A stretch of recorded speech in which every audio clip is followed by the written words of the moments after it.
Hey everyone, D here, and welcome to this week's episode of Fans of S.H.I.E.L.D. We are diving into our 70s showdown as the team moves up to 1973 and 1976 and deals with some heavy complications in their battle with the Chronicoms. Joining me, as always, from Smirking Gun Reviews, we have Rob Stone. Say hello to everyone, Rob. Hola, everybody. And next to him, from the far East Coast, the Dawn of Ice and Fire himself, Mr. Don Willie. Hey, what's going on, everybody? Happy to be here for another episode of Fans of S.H.I.E.L.D. All right, we've already got Corey in the chat, ready for things to move on. Has actually kind of a fun, maybe we'll dive into this later on. Had a fun idea for an Easter egg hunt. We can see all of the Easter eggs that are in this episode. Can we name them all? Because it is a chock full episode. One thing for me, as soon as this ended, I was just overwhelmed. I looked at my wife and I was like, well, that's a lot of lore to drop down into one episode. They seem to hit so many different points. Dean, welcome into the chat. Let's go on to our impressions for this week. Don, let us start off with you. What'd you think of this week's episode? Fun episode. It was hilarious to see Sousa trying to fit in and knowing he stuck out like a sore thumb. While the rest of the agents seemed like they were having a lot of fun until it got super serious, and then it was like, oh wow, that was kind of unexpected, and there's still questions that need to be answered for this one. There were a few dangling threads there that was like, oh, we need to know what happened with that. But overall, love the episode. I love the fun that they're having this entire season with all of this. I mean, come on, the intro. The intro. Oh my God, loved it. Oh yeah, they are knocking it out of the park with their intros this season and going all the way. Oh yeah, that was fun, and I love that they actually released that to us ahead of time, or maybe right around. I'm West Coast, so I get things different from East Coast and Central there. But I really love that. I'm trying to see if I can actually get that saved to my computer for some future projects. What about you, Rob? Why don't you give us a little quick lowdown of your impressions for this week? Yeah, this goes down as one of the best intros in television history. It brought everything. It had all the right 70s, early 80s even, feels to it. Jeff Ward mugging for the camera like that. It was fourth wall breaking goodness that shows can't really pull off. But like you said, legacy season, let's just do it. Let's just have fun.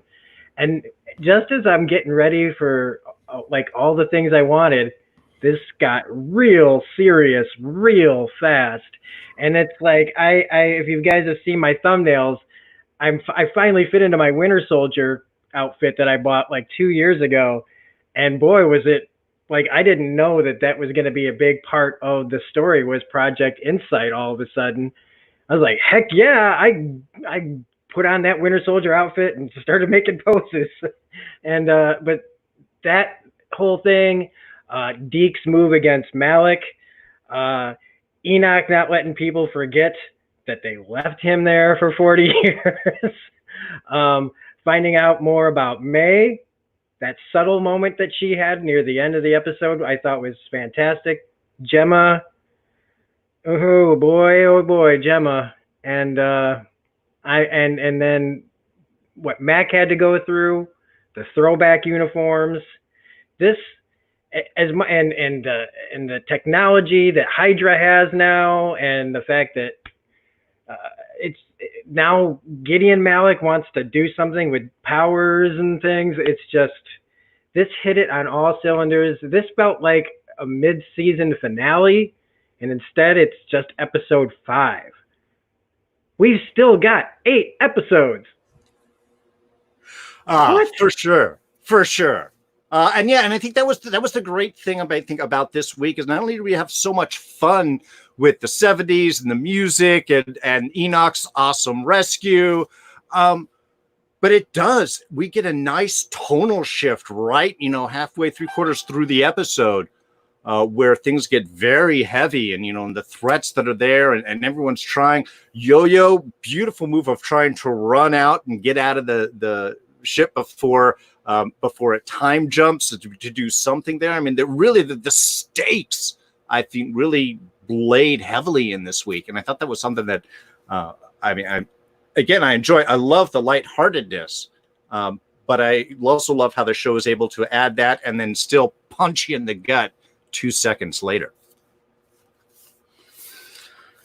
Let's talk about kind of what the agents run into. I mean, we get into 73, and we're already seeing the effects of the time change. There is already stuff that is wrong from history, and I love how they did that. We've got Mac and Yo-Yo on their little date night, checking out the lighthouse. The regular team just going back to, thankfully, pick up Enoch, and that's what I love. First thing they did was like, let's go get Enoch and add him back. So, and then we find out Wilfred's alive, supposed to be dead 3 years prior. Gideon's around, of course, but more to the point, Nathaniel is still alive, not sacrificed to Hive over there on Maveth. So, and I think actually, wasn't it Nathaniel that kidnapped Daisy and Sousa at the end, right?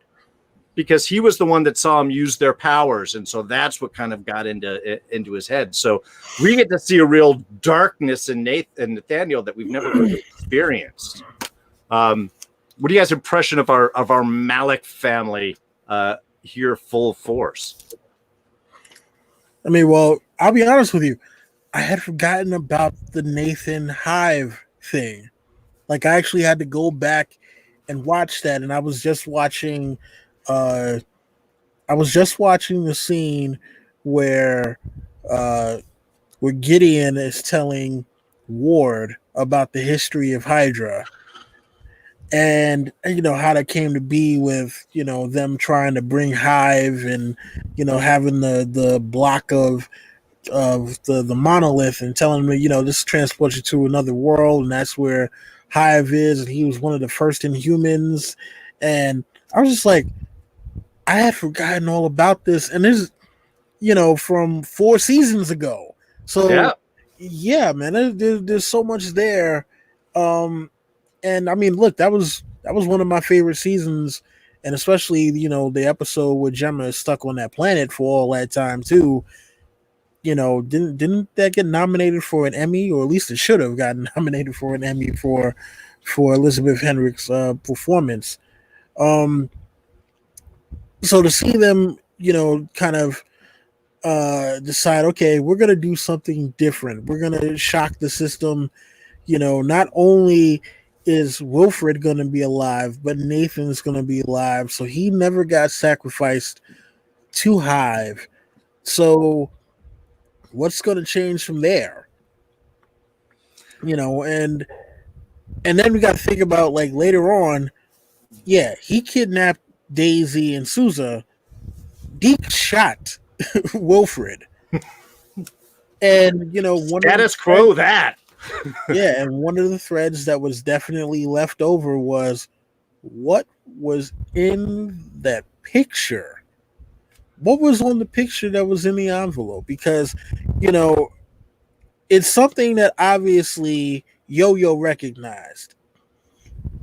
And I had been hearing people say, oh, well, maybe it was Mac's parents. But I'm like, no, why would she know what Mac's parents looked like, especially back in the 70s? But Mac would know, because he's probably had pictures. I mean, look, Mac's probably in his mid to late 40s, right? Mm-hmm. I would say. So I'm pretty sure he knew what his parents looked like back in the 70s when he was a kid.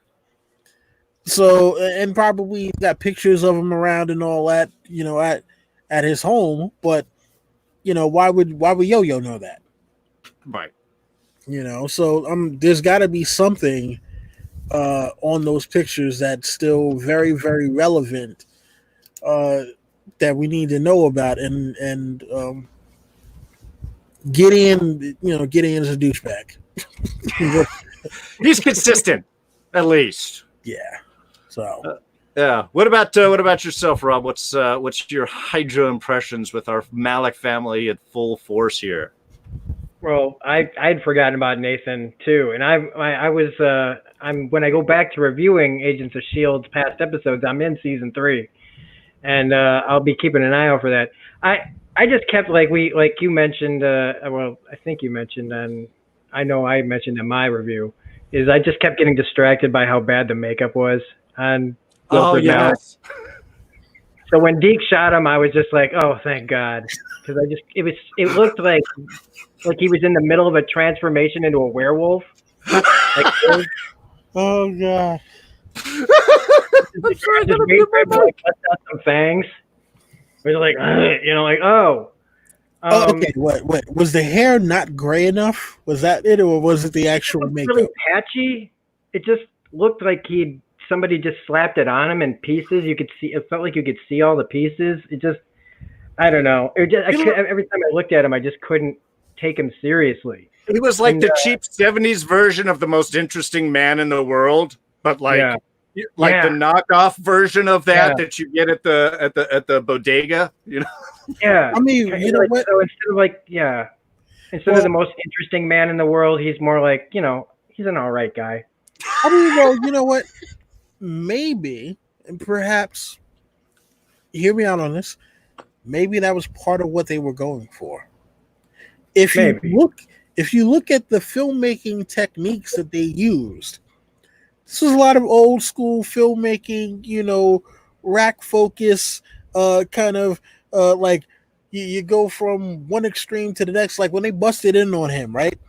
You get they punch the guard through the door, and then the camera just kind of follows the guard falling to the floor, and then right up, and then almost close up to Deke and Yo-Yo, which that's not something you really see in too many, movies nowadays. That's something that you would definitely see from like a 70's, like either a kung fu or blaxploitation film. That's what that reminded me of. So you're leaning into that 70's look like all the way in that. Sure, yeah. So. All right, I can definitely get behind that. Now, as far as Nathaniel goes, I'm really curious to see what he's gonna get. I mean, I loved his frustration trying to get a hold of Daniel Whitehall on the phone. Oh yeah. Again, like, hello? Yeah, no, yeah, what? Just it was a very weird stinger, but I enjoyed it, and I just feel like the Malicks, I don't know, they just seem like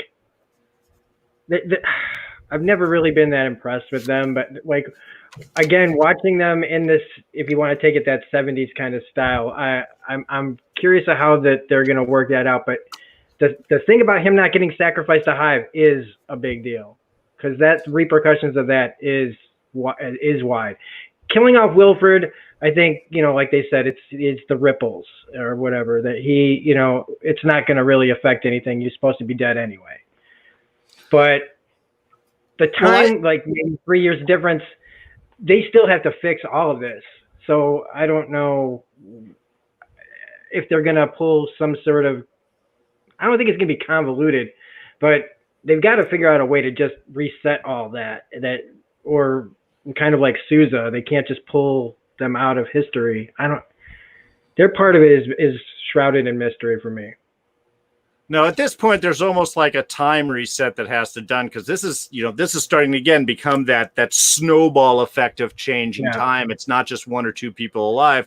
Now you have Insight 40 years over. You've got a whole different infiltration. As I said, I mentioned this briefly in my review. Is what's his name still alive? Is Zola?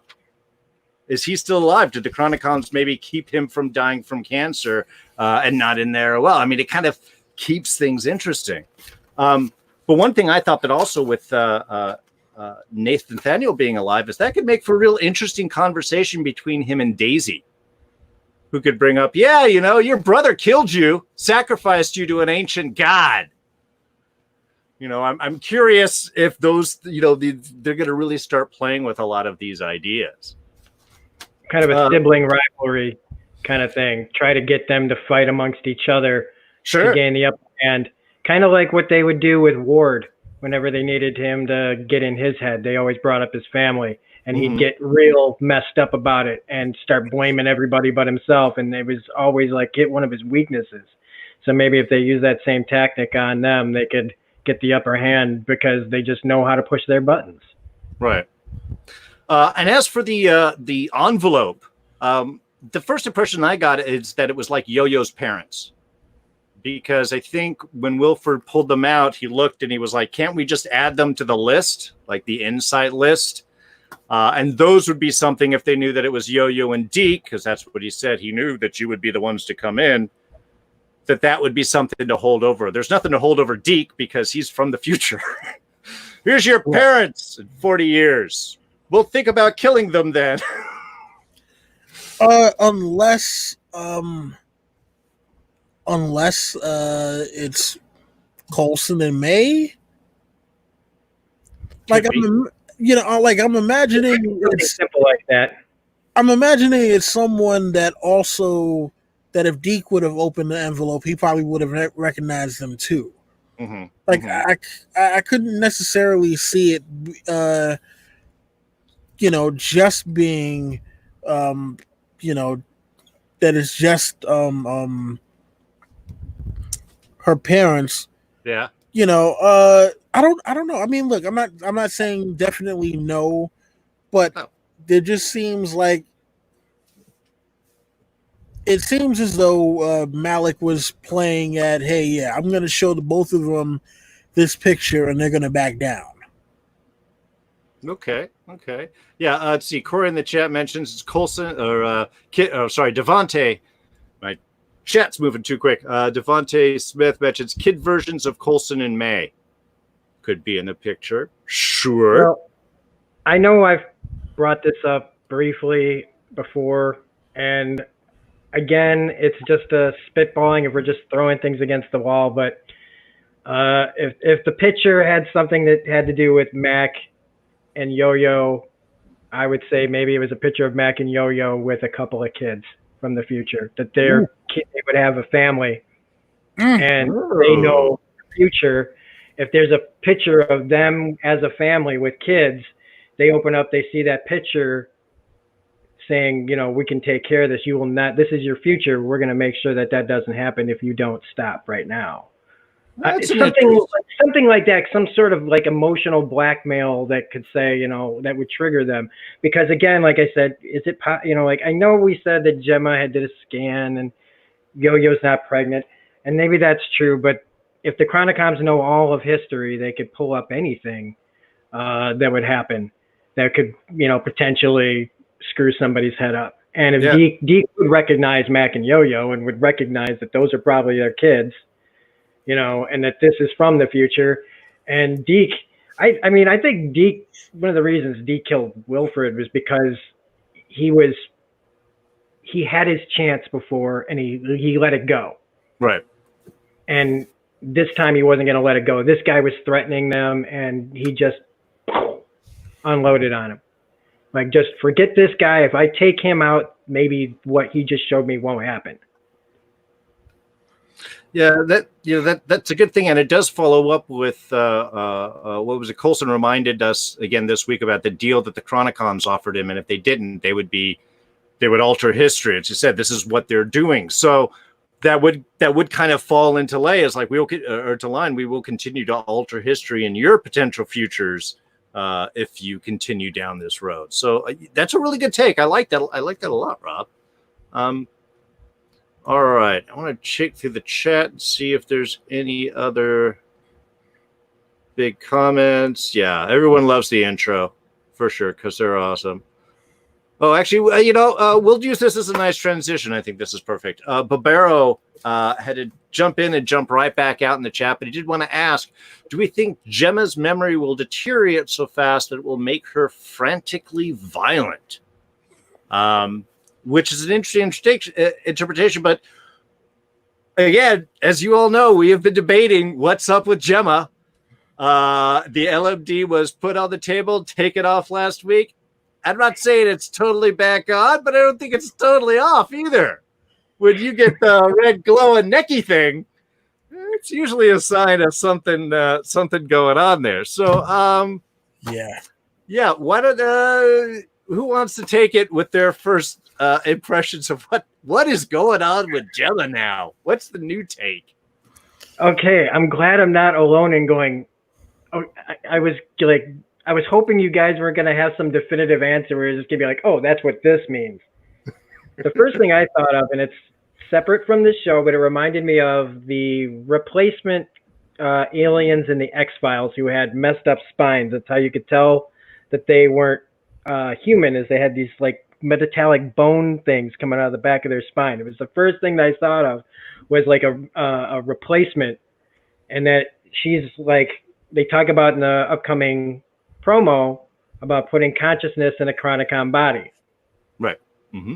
So we could be looking at something similar to like their version of an LMD.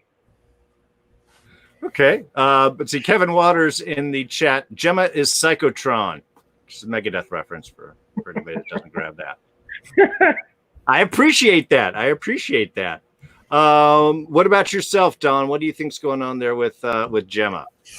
I mean, Gem LMD is back on the table again, in some form or fashion. I mean, think about it, right? She was the one who brought back LMD Coulson. It wasn't like LMD Coulson was dropped into everyone's lap. It was like, oh yeah, we got the brand new super advanced LMD Chronicom Coulson. He's got all of Coulson's memories, this, that, and the third. And I mean, think about it, right? She said that she was kind of slipping with Enoch not being there. They talk about how it's been a long time since she's seen the rest of the team, and there's still no definitive answer. Mm-hmm. When Deep brings up Bobo, which, I mean, come on, he spent the last 2 seasons. Calling Fitz Bobo. And now all of a sudden she's like, huh? What? Who? Oh, yeah, okay, yeah, Fitz, yeah, that guy. So it seems as though, yeah, I mean, for one, is this actually Gemma? Or is she in stasis somewhere with Fitz? And like, is this a Chronicom or LMD version of Gemma with Gemma's consciousness that is sitting there now? She wasn't supposed to be on the mission this long, and now she's breaking down, and it's Enoch who was supposed to be the one to kind of keep up with the repair work and make everyone none the wiser. So when everyone is brought back together, it's like, well, yeah, Gemma hasn't been with you this whole time, but she's been here in spirit, kind of thing. All right. Yeah, well, kind of like her consciousness is on a tether, and it's getting pulled too far out, and it's starting to thin out so that she can't hold on any longer. Like, I love where you guys are going with this, because I do have a little theory of my own. Obviously. And I sort of love that you guys are kind of dancing around the idea. Well, one thing is, she didn't zap out like the other Chronicoms did during the EMP. So that seems to imply that she is something different than that. And I'm wondering if she's a drone, if that thing is kind of like you said, the tether to real Gemma. Because remember, the concern is if they're ever captured, they can scan their brains and go in. Well, it's easy if she doesn't have a brain. She would be the only other one that would know anything about Fitz or those connections. Right. And since she's jumped through time a couple of times without Enoch, maybe Enoch is there to help do whatever, temporal adjustments to make sure that it's linked properly. So while when she's not linked and she's jumping through time, that tether's getting stretched or frayed or whichever. So again, I don't know, just kind of that theory, but it would allow us to sort of put those two pieces in at the same time, that she's both her and not her. See, and that would also explain why why May is actually still able to get a reading on her, because it is right. her. It's still her brain impulses going through that body. Mm-hmm. Well, that's it. It might be a whole biological body too. It just, isn't moving on its own. It's not, a self-driven, as it were. So yeah, obviously this is something we're going to be diving in. They're intentionally giving us just little teases. But I think we're all kind of sinking in on kind of a similar idea here. Yeah, I think with episode 6 carrying over this story, and I've said it again, and I'll just reiterate it, that and I said it on my review, is that it feels like episode 7, it has to be the one that explains what's going on with her and Fitz and all this stuff. It's the bridge between the beginning of the season and the end. Because there's those answers you can't just keep dragging out forever. And you can't try to lump it in near the end where it's just like, here, we're just going to catch up real fast. They're not going to do that to us. Right. They're going to make us wait until before we even get another arc in the rest of the series, they're going to have a full episode with just them. I'm almost positive that that's how they're going to deal with it. No. Well, it would make sense. I mean, it's similar in with last year. And it does feel like they were kind of doing almost like a return to the pods this season. They're just doing 2 as opposed to 3 because it's not a long enough season. But yeah, it definitely feels like with the change the Chronicom's done, now that they can basically just lure the agents into a trap, now they know they're following them on the time stream, all they have to do is leave a guy there, jump forward to they want, have this guy, have the Chronicom that's there with Hydra set up the trap, and they just walk right into it. They're going to keep doing that. Or I think they could potentially. So I really think you're right. Once next week goes, there's going to be a big shift in where the show. I don't think they're going to do the 90s and the aughts or any of those. I think this is going to change into a really different type of pursuit after next week's episode. Yeah, I mean, listen, but at the end of the day, it's been a fun ride so far, and the fact that they decided to, have all of these different hallmarks and Easter eggs in the episode, brilliant setup, brilliant. You can tell these guys have done their homework as far as source material from Marvel. It's not just them saying, okay, well, we need a thing to do a thing, so let's have a thing. It's like, no. They brought in old stuff from older Agents of S.H.I.E.L.D. seasons.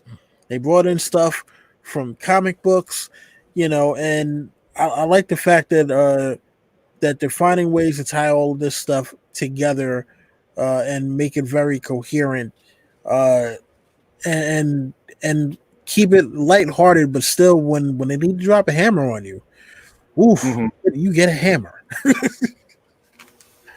That is the one thing I've always loved about this show is they don't hold back. If they want to go into a dark direction, and do a twist, they have no problem going in, and they've got a cast and crew that can pull all that off. They can pull those tonal shifts, which I think is the fun thing. Why they can have this fun and still keep us, engaged, going, oh, look, they've got old-timey S.H.I.E.L.D. jumpsuits. Oh, my God, they're going to kill Mac's parents. I mean, they're really nice in setting all of that up.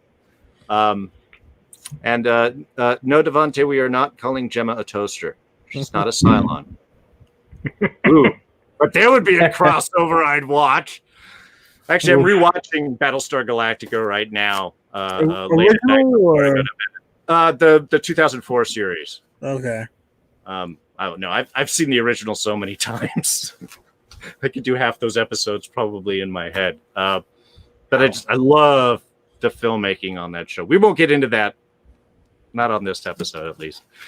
All right, so any other last little notes or ideas here before we move on with either Hydra or the Malicks or Gemma or any of those things?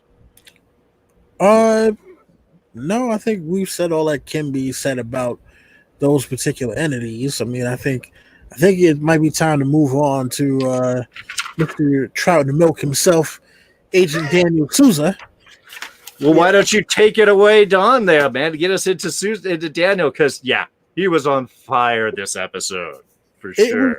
It was kind of funny because, he's like throwing out the expression trout and the milk, and everyone's looking at him like, what the hell are you talking? He's like, trout and milk. Like, dude, explain it. If you see that they don't understand it, maybe explain to them what that's supposed to be. When he didn't know what a firewall was, and Daisy is up there like, yeah, no, I'll just have to tell you about it some other time. And he's looking at all of the gadgets from the 70s, talking about how high tech it is, and Daisy's just up there like, just gives it a look like, oh goddamn, this guy is just all out of touch right now. For her, this is ancient technology. Shit, for us, this is ancient technology at this point. I mean, could you imagine? Like, I would love to see Daniel Sousa, Man Out of Time, him catching up on all like different TV shows, movies, like I would love for him to see Back to the Future Part 2, just to be like, wait, so are you telling me that's, like, imagine if they did go to the 80s and he sees Back to the Future and he's like, wait, so are you telling me in the time that you guys come from, cars fly? I can just see Coulson right now, like, well, mine did. Kinda. Can't speak for everyone else, but mine did. Well, Stark was working on that even way back in the 30s, 40s there. So yeah, I mean, but it's one of those things where Sousa is really Sousa is the guy that's really just fish out of water, and the thing about it is, as much as as he's trying to fit in, he's just like, nah, I don't like this. So I'm wondering what's going to happen at the end, when it's time for him to depart, because obviously he can't really stick around in 2020. It's going to be too fucking weird for him. It's gonna be way too weird for him to stick around in 2020. They got to find some place where he can, or who knows? Maybe he can go to Tahiti. I mean, it's a magical place. It is a magical place. You know what? We have to do a Tahiti episode one of these days. Okay, I think we can totally do that. Yeah, because there's still a lot to talk about with Tahiti. Well, you guys' thoughts on Daniel? Because again, this was another episode where it's like, damn, Daniel, he had to be put in this place by Deke because he was going off on Gemma, and it's like, dude, we all were pulled out of time. Okay, none of us are where we're supposed to be right now. Yeah, that was, I really loved Daniel in this episode because, I mean, I touched on it in my reviews, but real briefly, he was asking, we've dealt so much with the questions of time travel. What are the risks? What are the responsibilities? What happens if you start to mess with things? And he was kind of that voice of response of, these are the dangers, the results of time travel and messing with the time stream. So I think that he was asking, from the get-go, and they were trying to calm him down. He's like, well, wait a minute, but what about the time? And you change this and what goes on? And then they're like doing the almost, just accept it, man. Don't ask too many questions. And I thought they were just going to push that kind of under the rug there, but they really kept that consistent throughout the episode. Now, yes, he's blaming the agents for the time changes when they are not responsible at all. They're trying to fix things, if anything else. So, and if they had left, he was like, you should have left me. I could have exposed him. They would have shot him the next day. Sousa would not have gotten out of that week as far as I'm concerned. So, and I like that even at the end there, Woody has that little scene with Daisy before they're captured. He almost kind of gets an acceptance where he's like, I just wanted to say goodbye to some people, which, I mean, heck, man, that's death. You always want to say goodbye to some people. So I like the little arc they had with him. Also the fact that, look, suits work no matter what era you're in. So he doesn't look out of place, at least. You can always wear a suit. 20th century you're on, you're in good shape. What about you, Rob? What's your Daniel Sousa impressions for this week? Well, you guys did a pretty good job of covering everything. I mean, I said that, like, on my review, that he was asking the right questions from the get-go. I thought that he was doing a pretty good job of trying to acclimate himself, even in front of roller derby guy that zooms past him. Starting now, I'll start trying to acclimate. But yeah, he's old school, trying to be new school, and even Deke has to put him in his place. And I love that scene again because Jeff Ward gets to really, let him have it, but not in a mean way. More of a, you have to understand this, going forward. We can't think like that. We're all out of time here. But yeah. I did think, like what Don was saying is, he's the man out of time. I was like, he should go to one of Steve Rogers', little groups that, help with people that have been like this, that catch up on all the new stuff. Maybe he should look up Steve. Somebody, at some point, Steve would be like, I can keep a secret, and that whole saying goodbye thing. Yeah, I mean, he needs to say goodbye to Peggy. So I still think that we might still get Haley Atwell in this show at some point, for at least closure for Sousa's character. Mm-hmm. To say goodbye to the person that he needs to, and it's her. And, she's mostly a TV actress still. I think she was doing some BBC show recently. So I hope that that's what is in his future, is that you're right, he can't stick around 2020. Yeah. It's just not for him. But maybe they can find some sort of compromise in that. And yeah, Tahiti is a wonderful place. It would be something nice for him to just kind of, go that route. But I don't know. I don't like speculating on that one, because I feel like they're going to throw us for a loop just when we think we got a handle on it. I'm pretty sure that they're going to, whatever ideas that we have on, I'm very sure they're going to be making a left turn right where we think they're going to go and find something unexpected, but awesome. Because that's what the show does, I think, for the most part. See, we did have a question, Corey, here. How could Sousa and Daisy be captured so easily? Never let your guard down. You're agents, for crying out loud. True. And yeah, because Daniel went to talk with Daisy and he wasn't watching out like he was supposed to. Also, Nathaniel knew they were going to be there. That was the thing with the Chronicoms, is they know where everybody is going to be because they've got their own. Sorry. Also, it's the 70's, so they weren't thinking anything that they can come up with. They're not going to Daisy be able to take care of. Instead, he shows up with a night gun. She's not expecting it. Yeah. They've made changes, but they don't know what changes. So this guy just gets the drop on you, and he's got a 38. She'll just knock it out of his hand, break his arm. But he shows up with a night gun. What? Like, yeah, I think that being in the 70's was a little bit of a, like, they let their guard down in that way. Plus, they were riding that high of showing him the camera, and they were laughing. There was levity in a situation that let their guard down they weren't thinking of kind of what was going on around them at the time that it happened. That would have been not just a night gun, a night shotgun. Yeah. That's the next model. They're not messing around. They don't care about being subtle when you're Hydra. They don't go subtle. Dun, dun, dun, dun.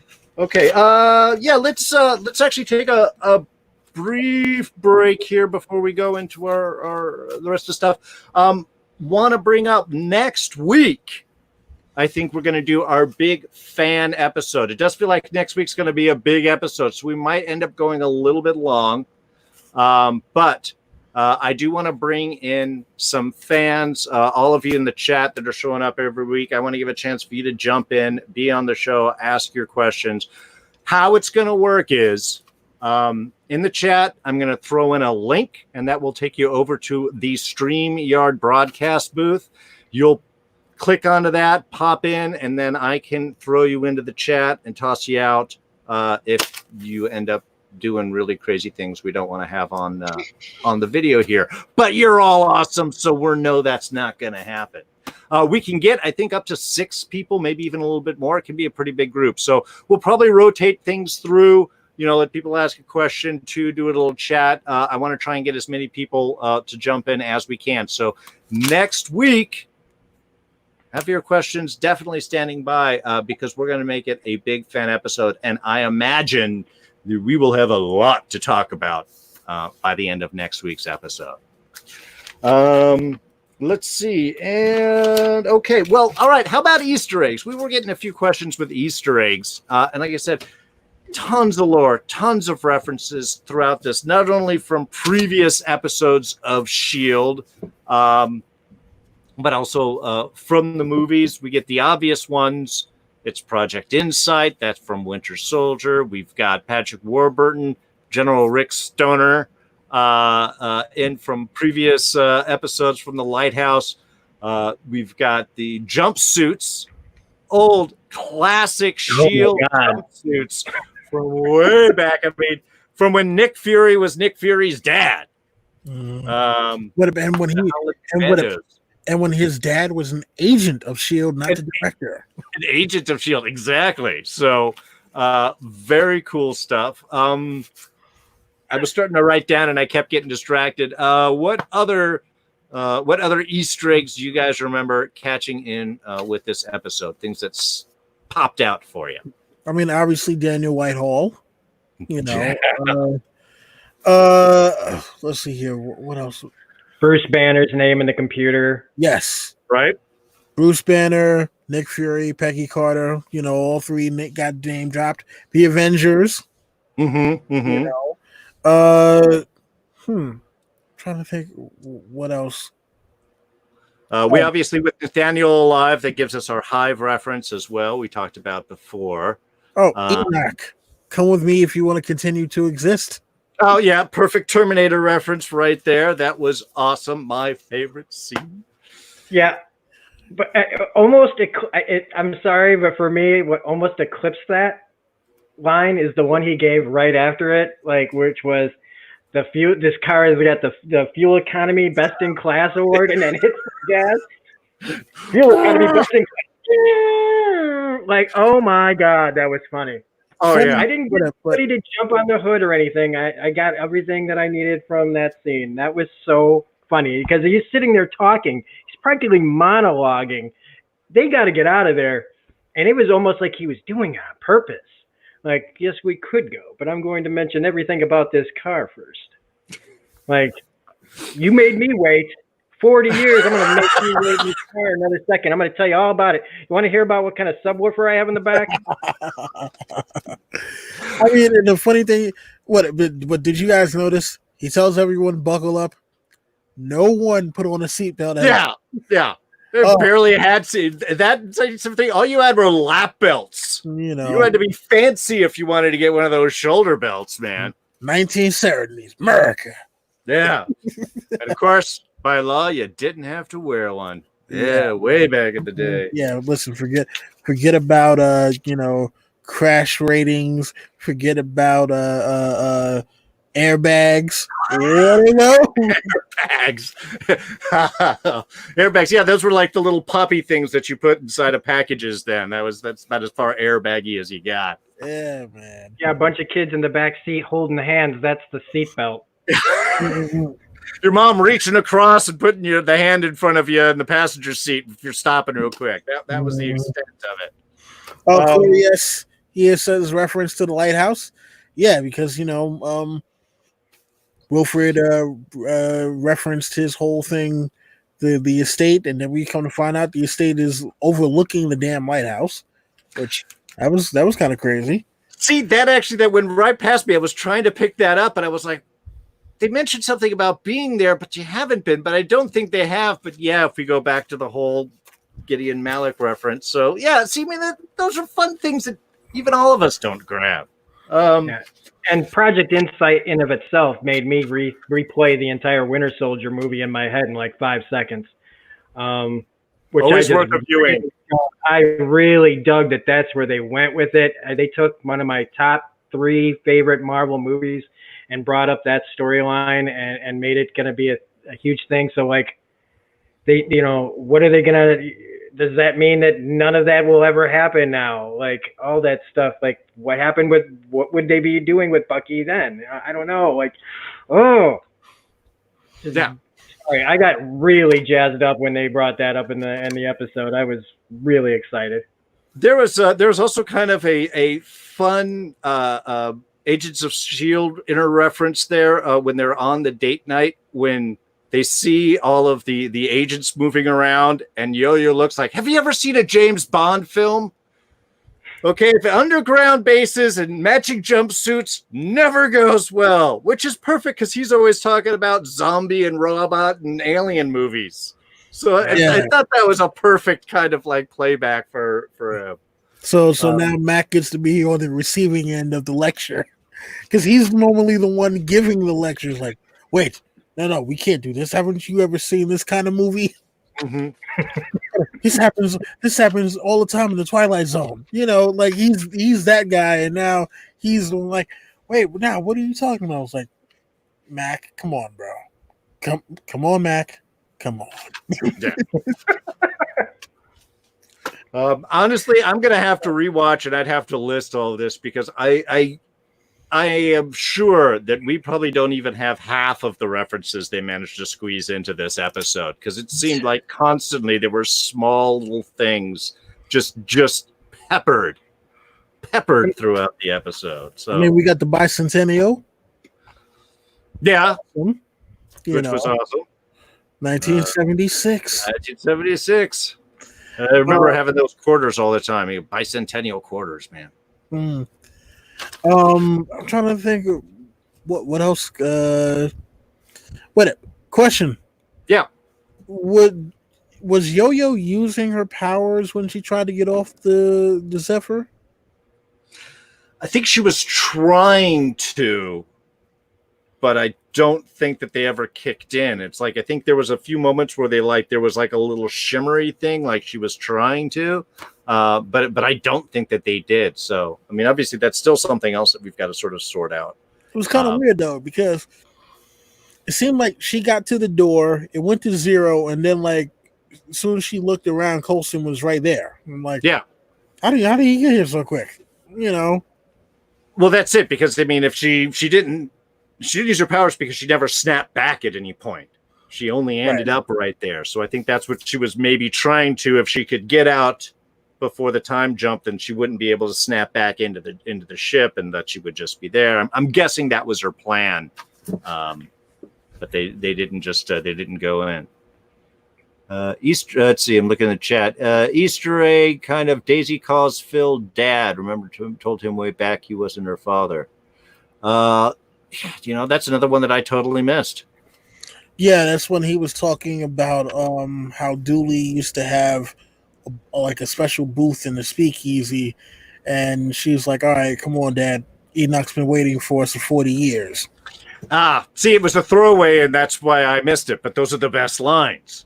I love that because there it is. I mean, come on, we've got our family unit right there between Phil, Daisy, and May. So at the end we've got to sort all of that out. All right. Well, we are getting close to the hour point here, so I don't think there's anything big. I mean, obviously, when the episode ends, this is the kick in the gut. We have Deke killing Malick, which is killing Wilfred, which was awesome, and I loved his status quo line right afterwards. Mac, of course, sees that his parents are in the jail cells there in the lighthouse. So if May and Phil blow it and flood the place, they're going to die. So obviously he has to call it off. But we can't let Insight go up. So with a missile launch, they're able to take out the Insight satellite, but they also give away their position. So we've got their position given away, Phil and May captured, definitely Daisy and Daniel in with Nate. And then we have Deke and Yo-Yo that are free-ish, but I don't know. They're also in the Malick compound, so they could be surrounded by Hydra soldiers. Where the heck do we go now? What happens next week? Yeah, I mean, there's gonna have to be a big save for this one. A very big save. And what did they even show us for next week, though? A lot of it was the Chronicom consciousness talk. Yeah, we have Phil talking to their, not the planner, seer, strategist. I can't remember. They get a really cool name for them. But their strategy person who's able to do all of this insight and see everything, and they're supposedly knows it all. She and Phil have a nice face-off where he gives the beautiful, I think dying is my superpower line. Yeah. Yeah, sorry. You know what? I rewatched it on Hulu, and on Hulu it doesn't have the preview for next week. Yeah. I had to go to YouTube. Yeah. I've done that same thing with a lot of streaming services. They don't really show the preview. When I was doing Walking Dead reviews, they didn't have that on the AMC site when they first premieres the episode. So always kind of a pain in the ass. So yeah, that's what I'm saying. I think next week it is a total shift because whether they're captured or escape or they do things, they can't keep jumping through time. They can't do follow-up anymore. They have to make a more aggressive change, and I think that's where we get the face-off between Phil and the Chronicoms there. And I think this is where we finally find out what's going on with Gemma and everyone else. So yeah, because I mean, like that's definitely a story thread. I mean, you got to figure, it'll be 6 episodes in. We still have absolutely no idea where the hell Fitz is, and now the mystery with Gemma is starting to deepen. It's like, whoa. We need to rein this in. We need answers now. We're gonna be nearly halfway through the season. We need answers, because we're pretty sure you're gonna bring up even more questions. So let's get some answers to the things that happened in the beginning of the season. So do we move to space? At this point, does it become an alien thing? Do we think our travels through time are kind of done in the way? Because, I mean, it does. It feels like we're up for a tonal shift. And the pacing wise, it's like we've been having our time adventures, but it's almost like, do we shift onto something else? Have we finished that out? Kind of like, again, last season where we had the part in space and part on Earth, the Sarge, and then we had what's her name coming in with Gemma and Fitz. Yeah, I mean, I don't know. I guess I'm just throwing it out there. What about you in the chat? You guys are so quiet. Tell us what we're missing. I think I don't know if we're going to be done with the time jumping, to be honest with you. But I do think that there will be a shift in like the stakes. I think are just going to get higher. I think once we get the answers about Fitz and Gemma and what's really going on, I think that's going to be the major change in how everybody moves forward is once they have the answers, what do you do with it? But I don't think that they're going to give up on the time jumping thing just because it is giving them the opportunity to have fun. And I still think they want to have a lot of fun. Sure. There's going to be a lot of serious moments, but I think that they can't just stop with the 70s. I really don't think they can. I don't even think they want to. Which is good. I mean, the 90s, we start to run into young Phil as an agent. There's so many things with S.H.I.E.L.D. that happens at that point. I mean, well, it depends on where they are. And plus, to me, this kind of seems like they wanted to mirror Endgame a little bit. Mm-hmm. Yeah. So, I mean, Endgame had a lot of time travel. I don't know if they're gonna do space. I mean, you got to think about it. Right now they went there already. Yeah, they've done space. They've done the future. I think that if anything, they're gonna do the 90s, and then they'll do present day, and then like the last probably 4 episodes will be all present day stuff, and then cleaning up the timeline. And it'll wind up being like, okay, somebody has to go. It'll probably end like like Endgame, where somebody has to go and clean up the timeline, and it'll either be Sousa or Coulson or both. Right. Well, that was going to be another question. Is obviously, do you think they're going to leave the timeline as it's been changed here? Are they going to allow it to change more? They're going to, at some point, they're going to have to try and go back and say, well, we got to undo a lot of these things that the Chronicoms have done. I mean, the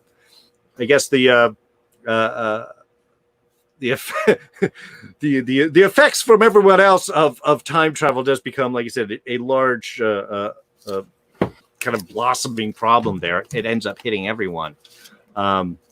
So yeah, again, I don't know. I was really surprised with the directions that they went in with this week. I think they've got to do some adjusting to time, but yeah, I mean, I don't know. Obviously, the adventures are still far from over. Chronicoms are definitely in the power seat right now. Rich Room had mentioned in the preview, it seems like S.H.I.E.L.D. agents were being replaced with Chronicoms as well, which is where we hit can we take human consciousness, and put it in a Chronicom body? So again, more Cylon type references there. Also gives a bit of a Secret Invasion kind of feels too, because it's not like the Skrull changing and taking over positions of power. This could be Chronicoms taking over positions inside of S.H.I.E.L.D. I mean, like Hydra's bad enough. Now you've got aliens as well. Evil, partly organic, partly synthetic aliens. I do think that this next episode we're going to see Yo-Yo get her powers back because she's free. Because she's with Deke. I can see Deke, maybe her and Deke being in a situation where he'll maybe give her a pep talk. I don't know. But a really good pep talk it would have to be. But I could see it being a moment where I feel like the more important the situation, the closer she's gotten. And I just don't think that she's gotten the most important thing, and it probably have to do with Mac to do it. That'll get her to literally snap back. And one other thing, because we haven't talked about May at all this episode, is I did want to talk really quickly that even though she can't feel nothing unless she touches somebody else, when she touched little Ricky Stoner and she felt like what he was going to do, the old May, the instincts, forget about the emotions, the instincts were there. That look in her eye that just went, this is wrong, and just pow, out of nowhere. That was the old May. That was the instincts kicking in. And so I think we'll also see her return to form as well. Oh yeah, cannot wait for that. And I love the little discussion, even at the beginning between Phil and May, and he's just like, oh yeah, it was like with the old days. Do you think you'll feel that ever again? And she's like, I don't know if I'm going to feel anything again. So again, we still get the great dynamics between these characters, even as they're switched up and around. So I think that's some of the awesome stuff they keep doing with the show. Plus, May drunk is funny. Well, yeah, anytime. All right. Well, I think that's pretty much everything. I think we hit all the big spots. Obviously, much like the agents themselves, a little bit of a cliffhanger since we don't know what the next step is, but it's definitely going to be, well, quite a cliff from what it looks at. So, yeah, next week, we get to see how this pans out. We get to see Phil Coulson face off with our Chronicom strategist. And, of course, right here on Fans of S.H.I.E.L.D., we're going to have our big fan episode. So be sure to join us live. We will have a link that will throw up in the chat during there, and we'll try and get as many of you on as we possibly can. So with that being said, Don, why don't you tell everyone where they can find you and any final thoughts that you have? Yeah, so, as always, you can find me here on YouTube at Adon of Ice and Fire. I'm actually working on finally putting out a new video after forever. And also find me on Twitter at IDonWillie, IDonWilli. And you can find me here, of course, every Friday, Fans of S.H.I.E.L.D. All right. What about yourself, Rob? What are you up to? Where can people find you? Well, you can find me on YouTube at Smirking Gun Reviews. Currently, we're trickling out content here and there with Agents of S.H.I.E.L.D. I am working on getting The Last of Us Part 2 review done. I'm doing a lot with it. It's going to be a real impactful, non-spoilery review of the game.